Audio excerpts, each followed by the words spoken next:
سەرۆکایەتی پێنجەمین سەرۆک کۆماری عێراق سەدام حوسێن کە لە کۆتایی شەڕی ئێران و عێراقدا ئەنجامدرا.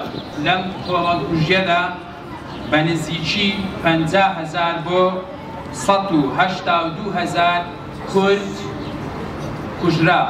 سەرکردەی ئەو هەڵمەتەش عەلی حەسەن ئەلمەجید بوو.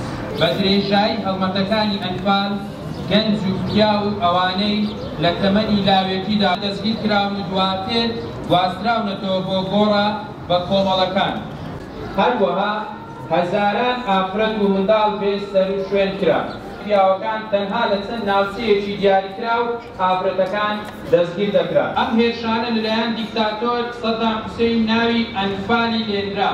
ئامۆزاکەی بە ناوی عەلی حەسەن مەجید کە ناسراو بوو بە عەلی کیمیاوی.